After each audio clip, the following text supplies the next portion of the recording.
Welcome back to my channel, Infosec Lab. Today we're going to talk about CSRF, which is Cross-Site Request Forgery. Together with SQL injection and cross-site scripting, CSRF remains one of the most common vulnerabilities in web applications.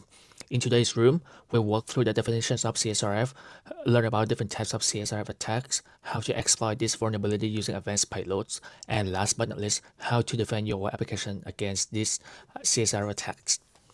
As usual, we're going to have prerequisites for the room, which is the basic understanding of how websites work, basic understanding of HTTP protocols and methods. Overview of the CSRF attack. So what's CSRF? CSRF is a type of security vulnerability where an attacker tricks a user's web browser into performing an unwanted action on a trusted site where the user is authenticated. This is achieved by exploiting the fact that the browser includes any relevant cookies automatically, allowing the attacker to submit unauthorized requests on behalf of the user. The attacker's website may contain HTML forms or JavaScript code that is intended to send queries to the targeted web application. The cycle of CSRF. There are three essential phases. First, the attacker knows the format of the web application's request to carry out the particular task and sends a malicious link to the user. Second, the victim's identity on the website is verified, typically by cookies transmitted automatically with each domain request, and clicks on a link shared by the attacker. This interaction could be a click, mouse over, or any other action. Last, insufficient security measures prevent the web application from distinguishing between the authentic user requests and those that have been falsified. The effects of CSRF.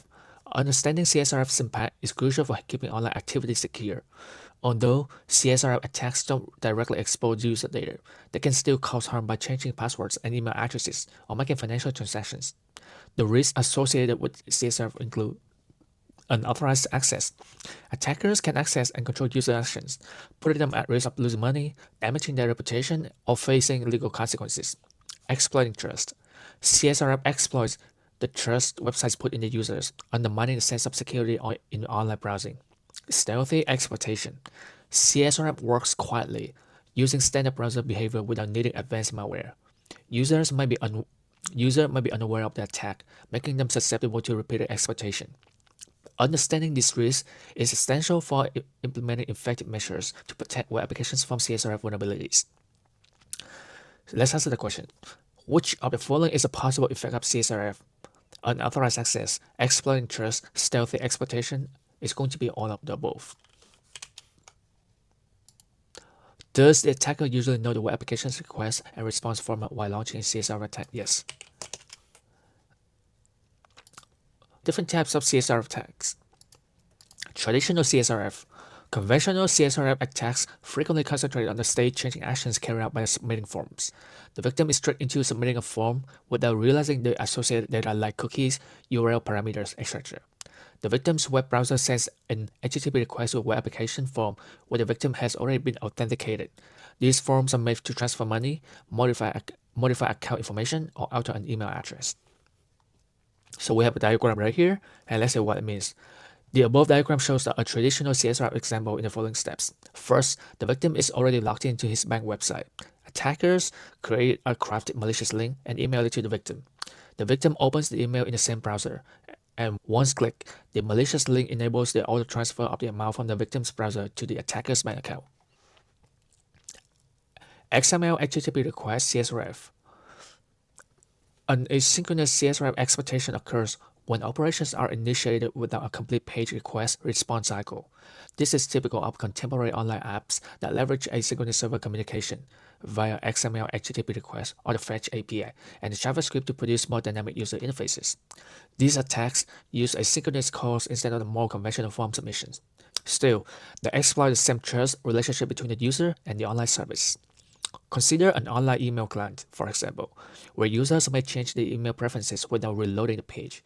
If this online application is CSRF vulnerable, a hacker might create a fake asynchronous HTTP request, usually a post request, and alter the victim's email preferences, forwarding all their correspondence to a malicious address.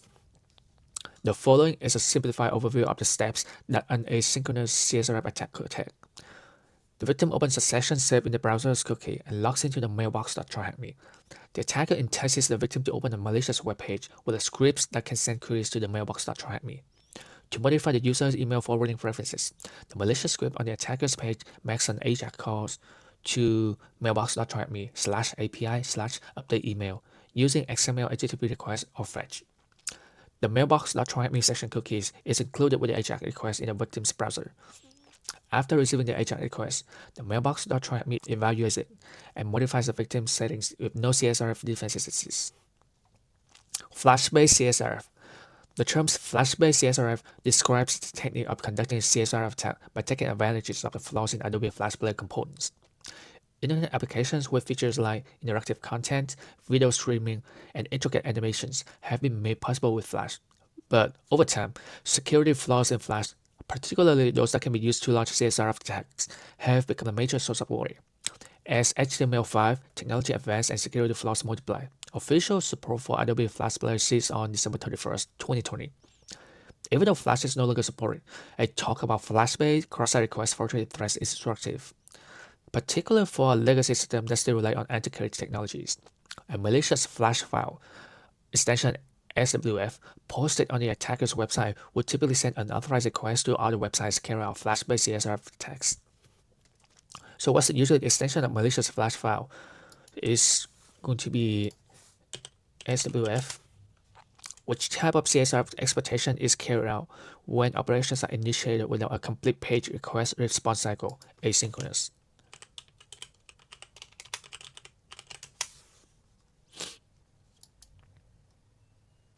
Basic CSRF, the hidden link image exploitation. A covert technique known as a hidden link image exploitation in CSRF involves an attacker inserting a 0x0 pixel image or a link into a web page that is nearly undetectable by the user. Typically, the source or the href element of the image is set to a destination URL intended to act on the user's behalf without the user's awareness. It takes the benefit of the fact that the user's browser transfers credentials like cookies automatically. This technique preys on the authentication and utilizes a social engineering approach when a user might inadvertently perform operations on different websites while still logged in. So how it works. The attached VM represents Josh's machine, who uses Chrome to check his mailbox on port 8081 and logs into his bank account, mybank.tryHackMe on port 8080. Since he's a financial broker by profession, he deals with many financial transactions daily and keeps his account logged in the browsers. The attacker somehow learns that Josh uses mybank.tryHackMe on port 8080 for transactions, and his account is always logged in.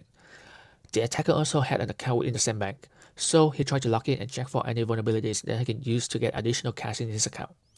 You can also try logging into Firefox in the attached VM or any other browser using the following username and password to understand the attacker's perspective and check the source code and how the client-side script works. While scanning, he found that no additional parameter was being sent from the bank app while transferring money. Here's the code that handles the transfer funds.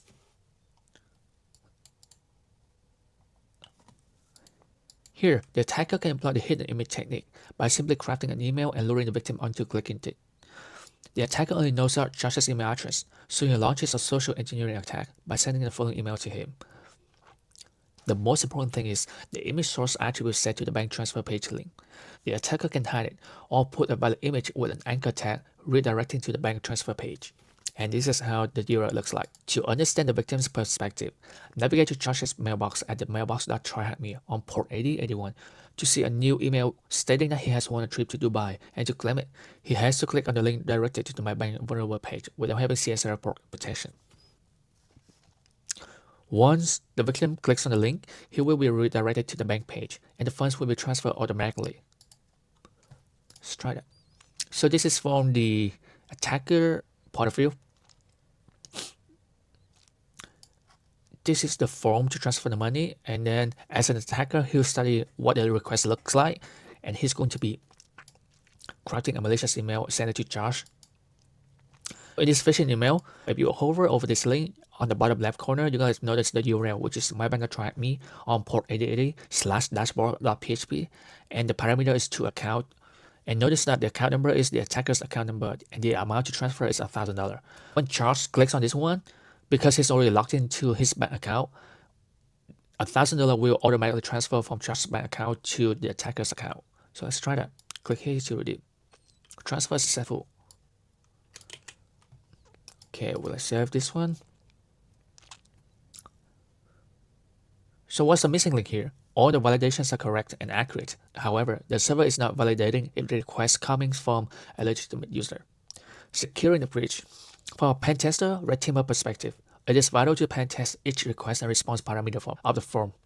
From a secure coder perspective, it is important to ensure that each request submitted to the web server carries a unique token so that server can identify if it's clicked through a valid source. The bank IT team quickly identified the issue and added a CSRF token with each request submitted to the server. The following code contains the updated client-side code. We can see that there's an additional hidden parameter CSRF token, which will be sent to the server with each request. So this is a new one, and this is the hidden field that we talk about, the CSRF token. On the server side, the server will verify if each incoming request contains the unique token. Otherwise, it will reject the request. Now, open the charged mailbox and navigate to the attacker's email with a green badge. This is a vulnerable version, and this is the secure version of the web application. Because there's CSRF token in place, the server can validate if the request is actually coming from a legitimate source. And when you click on this one, you can see that invalid CSRF token found, meaning that the server has detected that this request is not coming from charged bank account, it's coming from somewhere else. Alright, so what's the flag value after successfully transferring the money? After successfully transferring money is this one. And after the fix is going to be this one. Does the hidden image exploitation require the image tags source attribute to be linked to a legitimate file? No. Double submit cookie bypass. We've observed that without CSRF tokens, the bank web application was susceptible to vulnerabilities, exposing it to potential exploitation. However, the introduction of CSRF tokens significantly enhances security measures. A CSRF token is a unique, unpredictable value associated with user session, ensuring each request comes from a legitimate source. One effective implementation is the double submit cookies technique, where a cookie value corresponds to the value in a hidden form. When the server receives a request, it checks that the cookie value matches the form field value, providing an additional layer of verification. So how it works. Token generation. When a user logs in or initiates a session, the server generates a unique CSRF token. This token is sent to the user's browser both as cookie, CSRF token cookie, and embedded in hidden form fields of web forms where actions are performed, like money transfer. Use action. Suppose the user wants to transfer money, they fill out the transfer form on the website, which includes the hidden CSRF token. Form submission.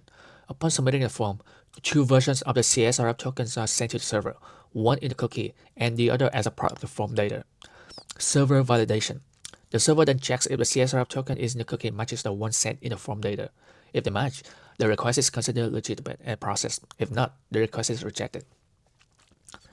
Possible vulnerable scenarios. Despite its effectiveness, it's crucial to acknowledge that hackers are persistent and have identified various methods to bypass double submit cookies. Session cookie hijacking. Man-in-the-middle attack. If the CSRF token is not appropriately isolated and safeguarded from session, an attacker may also be able to access it by other means, like malware or network spying. Subverting the same origin policy. Attackers control subdomain. An attacker can set up a situation where the browser's same origins policy is broken. Browser vulnerabilities, or deceiving the user into sending a request through an attacker-controlled subdomain with permission to set cookies for its parent domain could be used. Exploiting XSS vulnerabilities. An attacker may be able to obtain the CSRF token from the cookie or the page itself if the web application is susceptible to cross-site scripting. By creating fraudulent requests with a double submitted cookie CSRF token, the attacker can get around the defense when they have the CSRF token. Predicting or interfering with the token generation. An attacker may be able to guess or modify the CSRF token if the tokens are not generated securely and are predictable, or if they can tamper with the token generation process. Subdomain cookie injection. Injecting cookies into a user's browser from a related subdomain is another potentially sophisticated technique that may be used. This could fool the server's CSRF protection system by appearing authentic to the main domain. So in this task, we use one of the above techniques to bypass a variant of the double submit cookie technique. So how it works. We're going to be training two vulnerable scenarios. First, reversing the token generation, and second, injecting a cookie through an attacker-controlled subdomain. Now, the attacker has successfully transferred the amount from trusted bank account, but seems more greedy and wants to take complete control of the bank account. To exploit the account, the attacker must access the bank account. But how? This requires a password of trust account.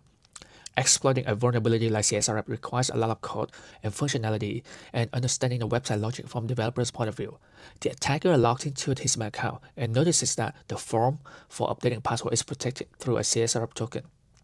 This is what the form looks like. But does that automatically resolve the problem? Nope. An attacker can only bypass this security measure if he finds a way to reverse engineer the token. He opens the Chrome built-in inspect element console to verify the cookies created locally by the website. So we're gonna see right here, there are gonna be two cookies created, CSRF token and PHP section. PHP session ID is randomly generated by the PHP engine itself, and it's not very easy to reverse for session hijacking.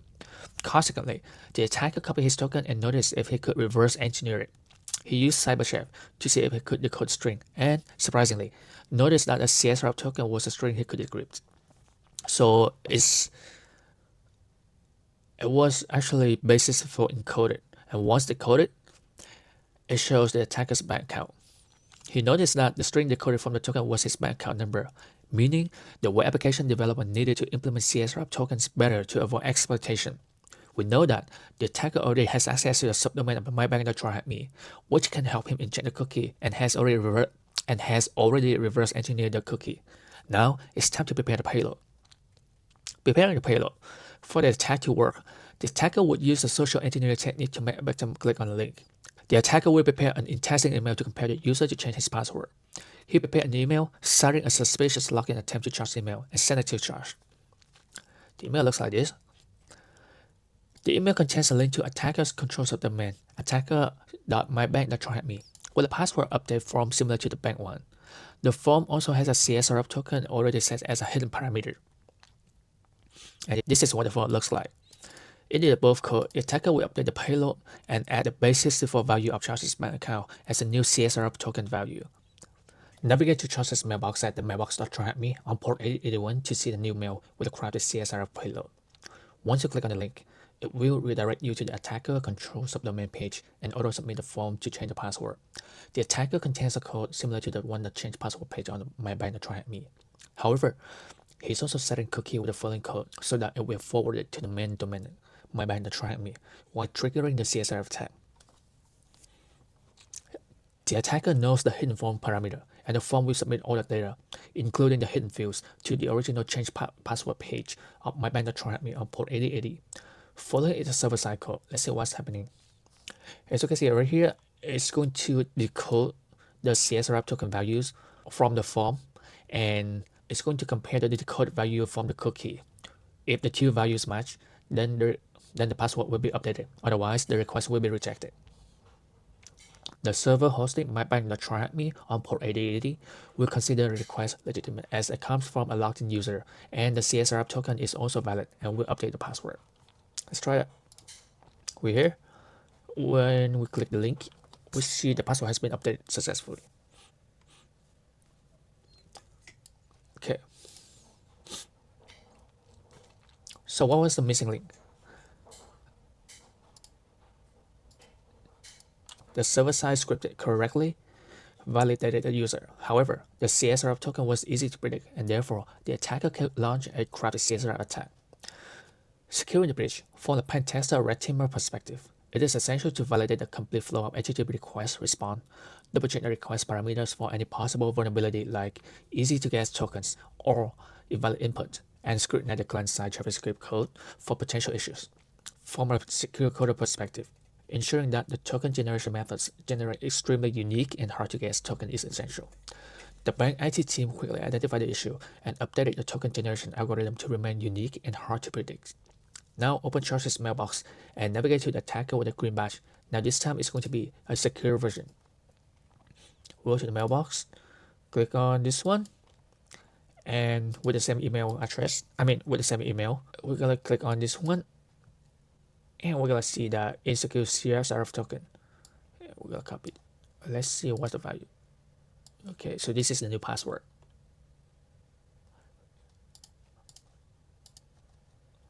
And this is the flight that we attend. What's the decoded value of the CSRF token of Charles account? Let's take a look at it. First of all, I'm gonna copy this one and the flag. This one, okay. This is the CSRF token. Copy it. Go to this one and from basis 4. So the bank account is 56.99. What's the hidden field name that the bank IT team added to avoid CSRF attack? CSRF token. Is it technically possible to hijack a session cookie in a web application? Yes.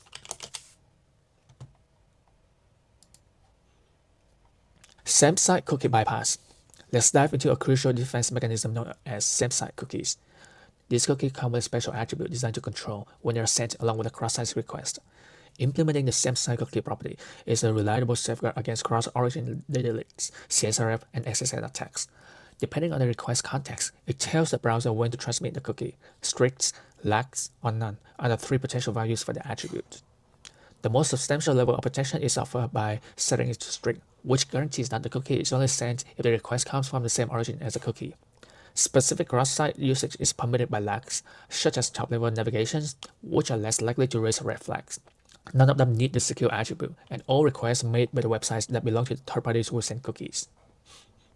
Different types of SameSite cookies. Lax SameSite cookies are like friendly neighbor. They provide a moderate level of protection by allowing cookies to be sent in top-level navigations and save HTTP methods like get, head, and options. This means that cookies will not be sent with cross-origin post requests, helping to mitigate certain types of CSRF attacks. However, cookies are still included in the GET request initiated by the external websites, which may pose security risk if sensitive information is stored in cookies. Strict SameSite cookies act as vigilant guards. They offer the highest level of protection by restricting cookies to be sent only in a first-party context. This means that cookies are only sent with requests originally from the same site that sent the cookie, effectively preventing cross-site request forgery attacks. By enforcing strict isolation between different origins, strict SameSite cookies significantly enhance the security of web application, especially in scenarios where sensitive information is involved. Non-SameSite cookies behave like carefree globetrotters. They are sent both first-party and cross-site requests, making them convenient for scenarios where cookies need to be accessible across different origins. However, to prevent potential security risks associated with the cross-site request, non-SameSite cookies require the secure attribute if the request is made over the HTTPS. This ensures that cookies are only transmitted over a secure connection, reducing the likelihood of interception or tampering by malicious actors during transit. The Lax exploit adventure. Now that the attacker can access Josh's bank account, his main objective is to lock him out of his current account so that he cannot make any further transactions. He noticed that a lockout cookie is set once he logs in, and this cookie is set as lax, which means that this will be sent on top-level navigations and save HTTP requests like the GET. Here's the server-side code that validates the cookie and checks its values. Based on the value, the code logs out the user. This is the code snippet from the server side. The script requires a cookie value, but this entirely depends upon the type of SameSite value. Since the type is lax, it won't be forwarded to the cross-site request other than top-level navigation and GET request. To lock Josh out of his bank account, the attacker can send another email to him, masquerading as a bank representative and persuading him to participate in a survey to win the prize. Navigate to the mailbox.TryHackMe on port 8081 and open the mail with a reflect exclusive opportunity. Complete our survey for the chance to win a Ferrari. You see that the logout CSRF payload is crafted using the following payload: https mybank.tryhackme port 8080/lockout.php. The attacker must make a simple GET request to the lockout.php page. Since the cookie is set as lax, it will be forwarded to the page. As the request is coming out from a verified source and the lockout cookies is also set, Josh will be locked out of the bank website with no way to log in again because the password has been changed. So let's try this. Go to the inbox and go to this email. Click on the survey link and Josh is locked out. What was the missing link? The developer of MyBank LLC did not consider the SameSite attribute for cookies while writing the code. The attack would have been avoided if the SameSite attribute had been set to strict instead of lax. If the attribute had been strict, the cookie wouldn't have been passed during the cross-site request. Moreover, as a pen tester or the red teamer, it's essential to analyze each attribute of the cookie set by the domain. Most of the time, small mistakes by coders open avenues of exploitation in an apparently secure web application. Last with the post scenario, chaining the exploit. As a pen tester, it is important to check the cookies being set by the website. As the cookie set in the last example was lax, it was possible to log out any user. But the above scenario is only possible only with a GET request, and nothing can be done in case of a POST request. Initially, when the SameSite attribute was introduced to increase web security by restricting how cookies are sent in cross-site requests, Google Chrome and other browsers did not enforce the default behavior for cookies without a specified SameSite attribute. This meant developers had to explicitly set SameSite equals none to allow cookies to be sent in cross-site requests, such as in iframes or third-party content. However, Chrome changed its default behavior to enhance security and privacy further and better protect against CSRF attacks. If a SameSite attribute is not specified for a cookie, Chrome automatically treats it as a SameSite equals lax. This default setting allows cookies to be sent in a first-party context and with top-level navigation GET requests, but not in third-party or cross-site requests, thereby balancing usability with increased security measures. But what if we want to make a POST request? Can we do something? The answer is yes. As per official documentation by Chrome will make an exception for cookies sent without a SameSite attribute within less 2 minutes ago. Should cookies will also be sent with non-idempotent top-level cross-site requests despite normal SameSite equals lax cookie, requiring top-level cross-site requests to have a safe HTTP method. So, if any cookie does not set with the SameSite attribute, and if the server reads or modifies the cookie will be sent in cross-site request to 2 minutes, just like the SameSite equals none. After 2 minutes, it will be treated as a lax by the browser. We'll see how we can exploit this in the following example. Reviewing the code, we can see that there's an isBanned cookie that is set after logging in. The value of the cookie determines if the user is banned or not and displays him a message if he's banned. Our objective is to change the value of the cookie once the user clicks on a malicious link. Here's the server-side code that performs the validation. There's a POST API call to the index.php that accepts a parameter isBanned and sets the cookie's value. However, the server-side script expects cookie isBanned to avoid any CSRF attack, which is this piece of code right here. If there's a cross-site request to the page, we cannot execute the script to create a cookie directly, as there won't be any isBanned cookie in our request. Let's try this. Log in again to the bank app using the username and the password. As we log in, the script will update the value of isBanned cookie, so we need to wait for 2 minutes here, otherwise it will be forwarded into 2 minutes window. After 2 minutes, we open a mail titled Test Scenario Lax and Post. The email consists of 2 learning buttons. The first will make a POST request to index.php to update the isBanned cookie value. The first button uses the following code right here, and click on the button and see what happens. You'll see the following error, which is isBanned cookie not found in the request. This is because the isBanned cookie was not forwarded by the browser during the request. So, what's the solution here? We can exploit the Chrome feature that sends the cookie in each web request if modified in the last 2 minutes. As a pen tester, it is essential to understand each web request and response. The isBanned cookie value is updated in 2 instances, one during the login and once during the logout. We can change the process to make the user visit the logout link once he is logged out and the isBanned cookie is updated. We have a 2-minute window to code index.php to update the isBanned cookie value. Here's the code that will take the user logout page and then make a call to the index.php with the updated isBanned cookie value. Okay, so now click on the successful attack button, which will first log out the user, then make a POST request to the index.php and update the isBanned cookie value. Chrome will forward a cookie with the request as it is updated in less than 2 minutes. And we're gonna get the flag right here. Alright, so let's try that. What is the logout cookie value? Let's see. First, let's try logging in the user and change it. So this is Charles' bank account.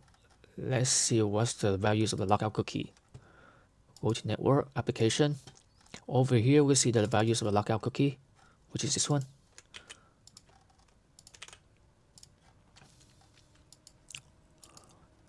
Okay, and now since we lock him out, we're gonna be clicking on this one to lock him out. This one? Yes.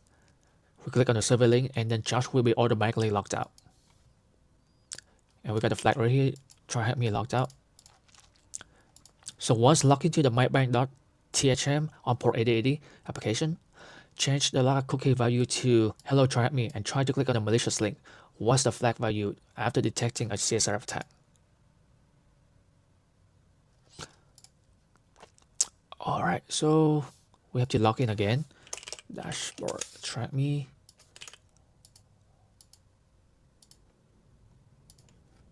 This is way too slow. There we go.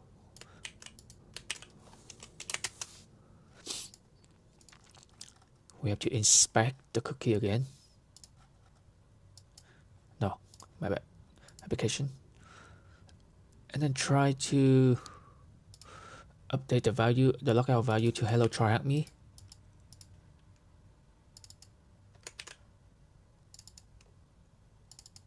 Update this one. I'm just gonna type.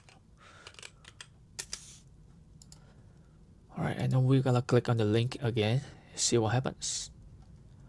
Which malicious link are we talking about? Is it this one?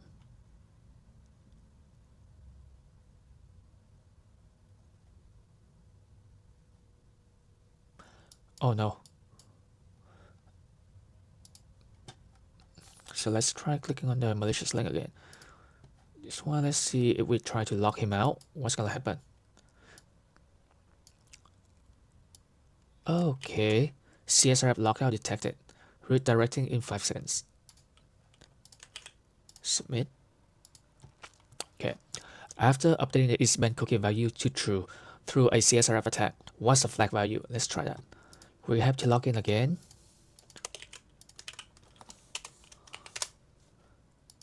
Oh, no, my bad. And here we're going to click the second button, the test attack successful. And first we're gonna have to log out the user. And once we log out the user, we're gonna get the flag right here, which is TryHackMe user ban. Remember, the workflow is first log the user out and then immediately make a post request to the index.php within a 2-minute window. A few additional exploitation techniques. XML HTTP request exploitation. In the context of an AJAX request, CSRF is like someone making your web browser unknowingly send requests to a website where you're logged in. It's as if someone tricked your browser into doing something on a trusted site without your awareness, potentially causing unintended actions or changes in your account. CSRF attacks can still succeed even when AJAX requests are subjected to the same origin policy, or SOP, which typically forbids cross-origin requests. Here's an example of how an attacker can update a password on mybank.thm and send an asynchronous request to update email seamlessly. So this is a script using the XML HTTP request in the above code is designed to submit a form data to the server and include custom headers. The complete process of sending requests will be seamless as the requests are performed in JavaScript using AJAX. Same origin or SOP and cross-origin resource sharing or CORS bypass. CORS and SOAP bypass to launch CSRF is like an attacker using a trick to make your browser send requests to different websites than the one you're on. Under an appropriate CORS policy, certain requests could only be submitted by recognized origins. However, misconfigurations in CORS policies can allow attackers to circumvent these limitations if they rely on origins that the attacker can control, or if the credentials are included in the cross-origin request. This is a simple PHP server-side script that handles the post request. It has a vulnerable CORS configuration. Access control allow origins, which is this one, allowing requests from any origin, and thus is vulnerable to CSRF since it doesn't implement anti-CSRF measures. The usage of access control allow origins with the asterisk depends on the specific use case and requirements. There are scenarios where allowing requests from different origins is necessary and legitimate, such as in public APIs or content distribution networks. However, it's crucial to carefully consider the security implications and ensure that access control allow credentials is set accordingly to forward credentials only to trusted origins.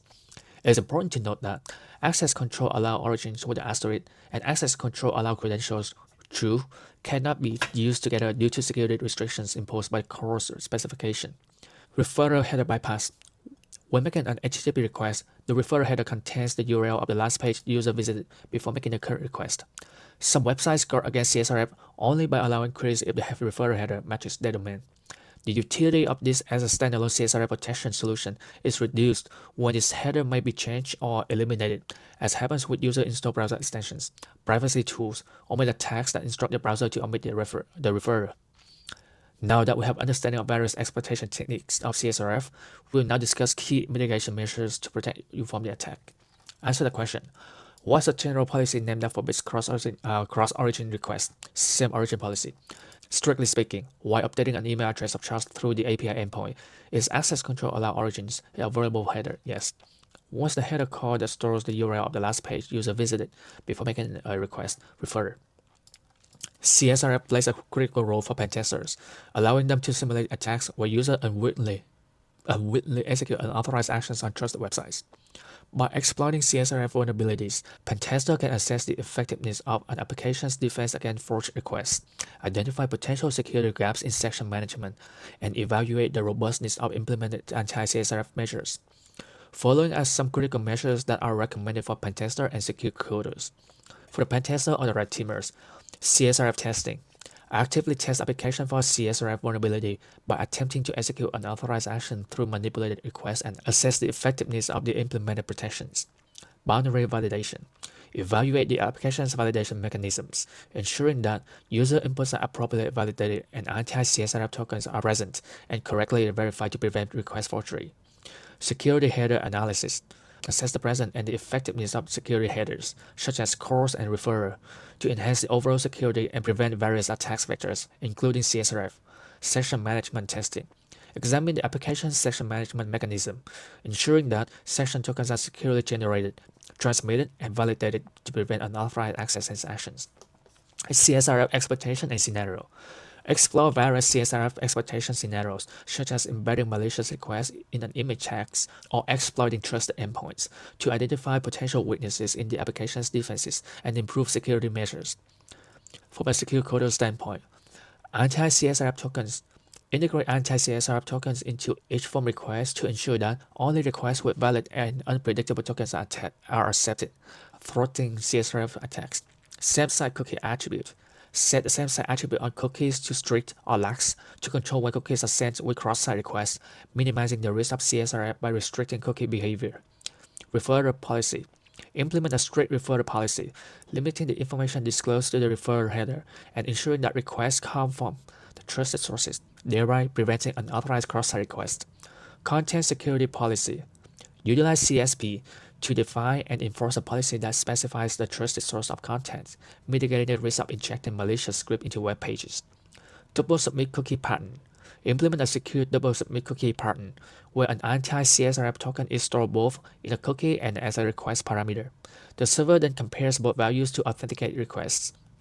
Implement captures. Secure developers can incorporate capture challenges as an additional layer of defense against CSRF attack, especially in user authentication, form submission, and account creation processes. Answer the following question. Is it a good practice to keep the anti-CSRF token predictable? No. I don't have to finish the question. Okay, so that's it for the room today. I hope that after this room, you'll get an understanding of CSRF attacks, how to use different payloads to exploit this vulnerability, and last but not least, you learn how to defend yourself and your applications against this vulnerability. If you have any questions, please feel free to reach out to me. And thank you very much for watching. I'll see you next time. Bye.